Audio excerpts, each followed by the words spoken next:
पाठशाला में अब अगली क्लास, सुप्रीम कोर्ट का आरक्षण पर वो फैसला, क्या बड़ा बवाल मचने वाला है? मोदी आरक्षण खत्म कर देंगे, लेकिन कोर्ट में सरकार ने क्या कहा?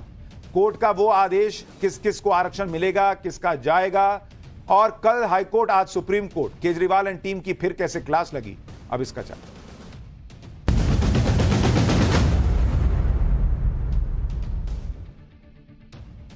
देश की सबसे बड़ी अदालत सुप्रीम कोर्ट में आज दो बड़े मामलों में सुनवाई हुई।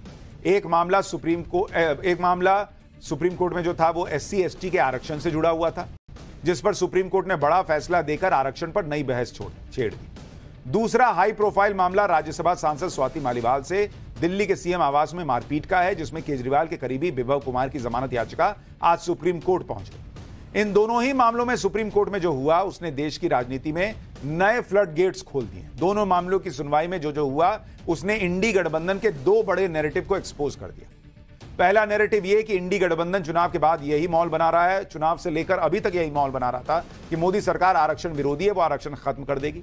लेकिन आज सुप्रीम कोर्ट में मोदी सरकार ने ऑन रिकॉर्ड आरक्षण को लेकर जो कहा, उससे इंडी गठबंधन के इकोसिस्टम का सारा एजेंडा ध्वस्त हो जाएगा और इसकी डिटेल अभी आपको आगे बताऊं।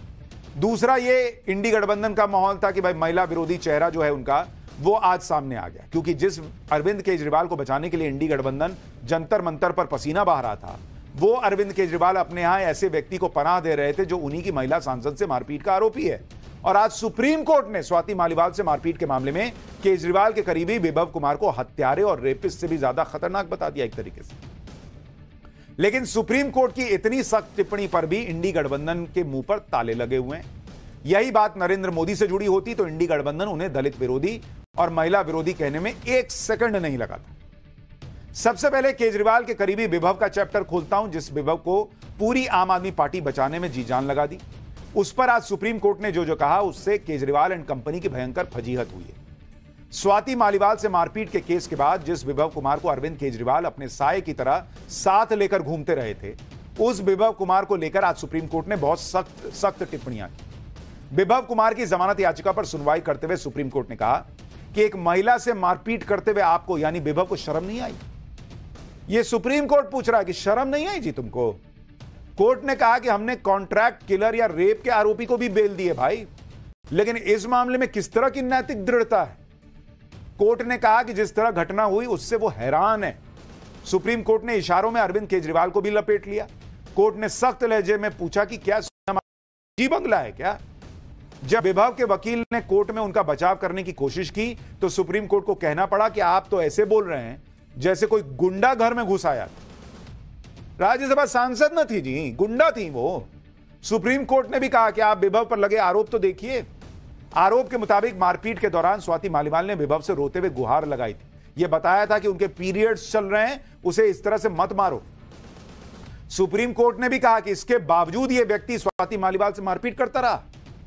कोर्ट ने जो टिप्पणियां की उससे तो सीधे अरविंद केजरीवाल पर सवाल उठ रहे हैं कि उन्होंने अपने घर में ऐसे व्यक्ति को पनाह क्यों दी थी और उनके घर पर उन्हीं की महिला सांसद आई। कोई गुंडा तो नहीं आया था जो उससे इस तरह का बर्ताव किया गया। सुप्रीम कोर्ट में केजरीवाल के करीबी विभव की पैरवी अभिषेक मनु सिंघवी कर रहे थे। विभव के पक्ष में सिंघवी ने यह दलील दी कि मेडिकल रिपोर्ट में कोई गंभीर चोट नहीं है, जबकि आरोप इसके बिल्कुल उलट है। घटना 13 मई की है, FIR 16 मई को दर्ज कराई गई। FIR दर्ज करने में 3 दिन लग गए। इस पर सुप्रीम कोर्ट ने कहा कि अगर वो घटना के तुरंत बाद 112 नंबर पर पुलिस को कॉल कर रही है तो ये क्या दिखाता है? कोर्ट ने कहा कि जिस तरह से इस मामले से निपटा गया उससे हम हैरान हैं। सुप्रीम कोर्ट ने यह भी कहा कि अगर 112 नंबर पर पुलिस को कॉल की गई तो यह फैक्ट इस बात को झुठलाती है कि यह केस मनगढ़ंत है। अभिषेक मनु सिंघवी ने कहा कि स्वाति मालीवाल CM के घर आई थी, कोई उनके घर नहीं गया था। मतलब उनका कहना था, अभिषेक मनु सिंघवी का, कि स्वाति तो मर्जी से ना आई भाई। इस पर सुप्रीम कोर्ट ने पूछा कि CM आवास क्या कोई निजी आवास है? सुप्रीम कोर्ट ने यह भी कहा कि विभव क्या सोचता है, क्या उसे अपनी पावर का घमंड है? सुप्रीम कोर्ट ने बहस के दौरान यह भी कहा कि आपको लगता है कि उस कमरे में मौजूद किसी भी व्यक्ति में विभव के खिलाफ कुछ कहने की हिम्मत हुई होगी? कोर्ट में अभिषेक मनु सिंघवी ने यह कहकर विभव का बचाव किया कि उन्होंने 3 दिन बाद FIR की, जबकि उनके पास फ्रेंडली पुलिस और फ्रेंडली LG थे। इस पर कोर्ट ने ऐतराज जताया और कहा कि यह आपकी आंतरिक पॉलिटिक्स है, हमारा इससे कोई लेना देना नहीं है। सारी दलीलों को सुनने के बाद सुप्रीम कोर्ट ने विभव की याचिका पर दिल्ली पुलिस को नोटिस जारी कर दिया और मामले की अब अगली सुनवाई 7 अगस्त को। विभव कुमार पर सुप्रीम कोर्ट की इन टिप्पणियों को हल्के में नहीं लिया जा सकता, क्योंकि वो कोई मामूली आरोपी ही नहीं है और ना उन पर काफी गंभीर आरोप लगे हुए हैं। इस घटना में जो पीड़ित है वो एक महिला सांसद है और यह घटना राह चलते नहीं बल्कि मुख्यमंत्री के घर पर हुई है। और आज सुप्रीम कोर्ट ने जो टिप्पणियां की हैं उसके बाद आम आदमी पार्टी साइलेंट मोड में है, पूरा इंडी गठबंधन साइलेंट मोड में। आज भी ये लोग नहीं पूछ रहे कि इतना सुप्रीम कोर्ट ने बोल दिया। यही कोई दूसरा नेता होता, दूसरी पार्टी होती, फिर देखते इनका रौला।